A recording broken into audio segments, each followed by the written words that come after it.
Welcome back to another episode of the podcast, Rameumptom Ruminations. My name is Scott, and I'm the host.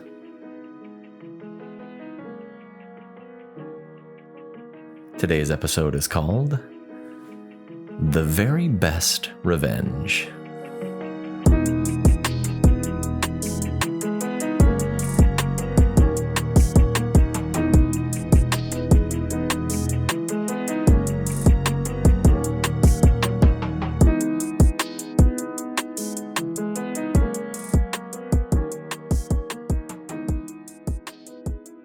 All right, I've got to admit that the title is a little inflammatory and perhaps misleading for the subject that we're going to discuss today. But before we jump into it, I want to acknowledge the 1.5 year gap since my last episode. So sorry about that. Without going into too much detail, my personal life became much busier for a time, and I had to readjust some of my personal priorities to give more time to my spouse and my family, and I had to take a step back from podcasting. So I apologize for leaving you high and dry. I want to say thank you to the many people that have reached out to me in this time, checking in on me.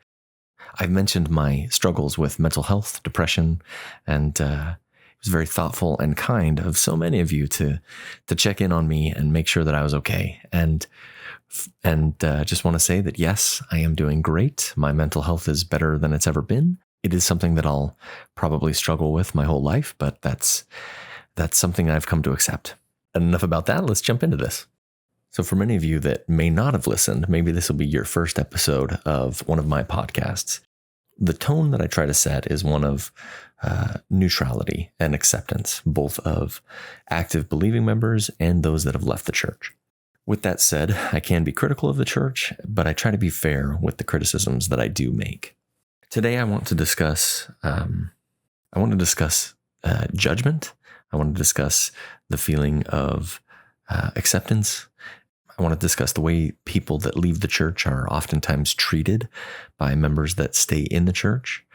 This is poignant to those of us that have left with family members that are still in, that may talk openly about the judgment they have for us, or perhaps it's behind our backs. Many people that leave high-demand fundamentalist religions, we carry wounds, we carry trauma from the way that we're treated by those that are part of the religion. The core of what I want to discuss today is safeguarding ourselves from treating others the way that we're being treated by them. I want to encourage people to examine their own behaviors so that we don't take these judgmental practices and bring them with us to the communities that we move to after we leave the Mormon faith. So I'll give a recent example from my own life of something that happened. I was just at a family gathering with my parents and a handful of my siblings. Although I wasn't part of this conversation, I was in the next room, and my wife and I overheard a conversation from some of my siblings in the other room. And they were talking about how sad it was that this person that they knew had left the Mormon church, and they were gossiping, as some people do. The part that hurt was that I have left the Mormon faith, and I am in the other room, and they were talking about those that leave in such a disparaging way, and that really, really hurt, because it showed, while they may not consciously think of me like that, that's the way they discuss those that leave, and I fall into that category. If I pressed them on an individual basis, I'm sure they would have a different response, or they would say, "Hey, you're my brother, you're different." But at their core, what they believe is that those that leave are fallen and lost, and all manner of other things that they said. And this was painful. This hurts. It hurts to have those that love us, those that are supposed to be closest to us, to say things like that, to judge us. Okay, are you ready for the flip? Here, I'm gonna put it back on I'm going to put that exact same thought onto our group, those that have left. How many times have you heard an ex-Mormon say something to the effect of, I can't believe this person or that person is still in the church with everything that the church has done. Can you believe that they're behaving this way or that way? And what is ironic to me is that the exact response that I was given or that I overheard from my family is just a mirrored version of those of us that have left saying, can you believe that so-and-so didn't leave the faith? Or even when discussing people that have left, they deconstructed Mormonism, but they didn't deconstruct Christianity. Now they're going to another church. How can they still be so brainwashed? These judgmental sentiments are just mirrors of each other from one group to another. There's a great quote about this in Nietzsche's book, Beyond Good and Evil. It's on page 146. And before I jump in, quick bio. Friedrich Nietzsche was a German philosopher, born in 1844. He died in 1900. Now, I will admit the only thing I've read from him is Beyond Good and Evil, but it was a fantastic read, and it's very, very enlightening. The quote I want to cite from this is, "He who fights with monsters should look to it that he himself does not become a monster. And if you gaze long into an abyss, the abyss also gazes into you." From what I understand of Nietzsche's writings, the construction of self is not so much a religious act, but it's an obligation that we have to develop our own morality and make ourself a work of art. What I understand from his meaning by this is we cannot defile our own integrity, our own morality by acting the way a monster acts, by acting the way this other institution acts. One of my favorite books, and I'm going to quote another one here that's same but different. That's the same but a little different, if you will. And this comes from the book Meditations. Now, I will admit, I took the title of the I made the title of the episode based on this quote, but I used the translation that I don't prefer. If anyone saw the recent Gladiator 2 movie, they use this quote a couple of times in the book where they say the best revenge is to not be like your enemy. The translation I have of this is done by Robin Waterfield. I like this version because it's got great annotations. And this quote comes from Meditations, Book 6, Part 6. "The best form of defense is to not become like one's enemy." Then the annotation in this book refers to Diogenes. He was the founder of the Cynicism school of philosophy. And he said something similar. He said, "How shall I defend myself against my enemy? By proving myself good and honorable." Sometimes when we oppose a system, when we're fighting against a philosophy, a religion specifically, as I've made 100 plus episodes now about Mormonism after I've left it, we can sometimes find ourselves in positions where we are doing the exact same thing that the institution is doing. I don't want to turn myself into that monster. I don't want to be like the institution that I left. I want to grow and be healthier than the institution. This philosophy is largely why I try to set the tone that I do in the episodes that I make. Mormonism and many other institutions, they create tribalism. You have in-groups and you have out-groups. You have those that are still in the faith and you have those that have left the faith. And so for our family members, for our friends that are still active believing members, we are now part of that out group. When they are talking about us like this, they think they're defending their faith. When they're gossiping about people that have left or discussing why people leave and judging us that have left, this goes back to the tribal mentality. They're creating clear boundaries of those that are in the group and those that are out of the group. I want to be clear that I don't think that people as a whole, when they act this way and talk to us like this, that they're doing it with evil or mean intentions. They're regurgitating exactly what how they've been taught to think for sometimes their whole lives. This is how the system reinforces itself and creates a tribe by distancing the in-group from the out-group. As I try to find compassion for my family and for the people that I love that are still in the faith, I have to reflect upon the fact that this is not an original thought to them. This meanness that they're showing towards me is not something that they created themselves. This is an idea that the institution put into their mind, and they're just regurgitating it. And yes, it hurts. I don't want to diminish that. It does hurt. But it's not their fault.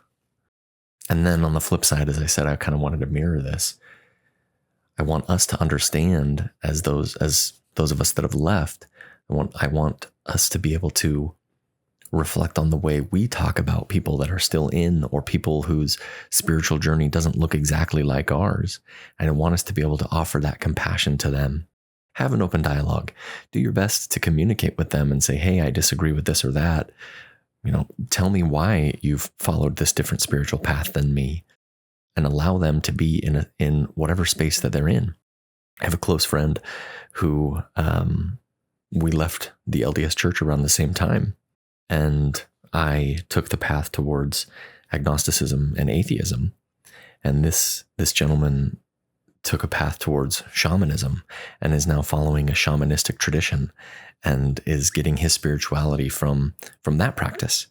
And some of the first interactions I had with him, I was really questioning him on how he could leave one institution of faith and see through, how he could see through the verifiable aspects of Christianity to see what is right and what is wrong. And he decided that it wasn't true. And then he turned to another faith that has similar issues, in my mind, has similar issues to its veracity. But that's not my journey to make, and it's not my judgment to put on him. If that's where he's finding happiness, as long as he's not hurting anyone, then good on him. But that took a while for me to get there. I had to unlearn the judgmental thought patterns that were given to me by the LDS Church. We can acknowledge the harm in an institution, but we don't have to perpetuate it. When we leave a high-demand fundamentalist religion and move to a space and create new rigid identities for believers and non-believers, but just from a different perspective, we're doing the exact same thing that we criticize church members for doing. We need to break free of those judgmental patterns that were given to us by the LDS Church. And this is a callback to a much, much earlier episode where I was talking about cafeteria Mormonism. There is no two members of the LDS Church that have the exact same beliefs on every single point of doctrine. So when we create a rigid identity for everyone that believes and everyone that doesn't believe, we fail to grasp the intricacies that make us human. Because every single person, those that left, those that stayed, are going to have varying degrees of understanding, varying degrees of faith and practice. Each one of us is a unique individual with our own thoughts and our own journey. So to say that all Mormons are this or all ex-Mormons are that is just as rigid thinking as saying all ex-Mormons who left the church are in a sad and lost state. It's the same sentiment, just a little bit different. Compassion for believers and compassion for non-believers is a very powerful tool. In my opinion, we should love everyone, but do not tolerate harm. I didn't cover some of the harmful aspects of the LDS Church, and as a whole, I'm kind of ignoring that in this episode because I do believe that there are some harmful very harmful teachings within the institution. But as a whole, I'm going to offer compassion to the members that they may not have examined those things. They may not have thought about them very hard. Or maybe they just don't know someone who has been harmed by the institution, and so they just have never learned. I guess this episode, I'm just trying to encourage us all to be introspective with the interactions that we have with believing family members and friends, and with our friends that have left the church. As we're posting on Reddit or discussing in ex-Mormon communities, are we breaking those patterns of judgment, or are we perpetuating them in a new community? As we find our new paths, as we chart a new journey through life in this new chapter that we're taking, this new chapter that we're starting or well into for some people, we need to break all of the bad patterns that we inherited. And it's hard. Sometimes it can be hard, but we can do it. We can do really hard things. Leaving the Mormon faith is a very hard thing to do. So learning how to break judgmental patterns, that should be nothing for us at this point. I want to thank you for listening today. And I apologize for taking so long to get out a new episode of the podcast. It feels good to be behind the microphone again. And I hope some of you missed me. Before I forget, I don't do social media anymore. So if you want to reach out to me, the best way would be to shoot an email to the Rameumptom Ruminations @gmail.com or to shoot a message to me directly on the website, rameumptomruminations.org. Those are the two places where you'd be able to reach out to me. I don't check Facebook super often. I really don't like that. My wife left all the social media platforms years and years ago, and I followed suit a couple years ago. And so if you've reached out to me in many of the social media places, I haven't seen it, and I apologize. So if you do want to reach out to me, shoot me an email or leave me a comment or a message on the website. Thanks for listening today, and I hope you have the most excellent day.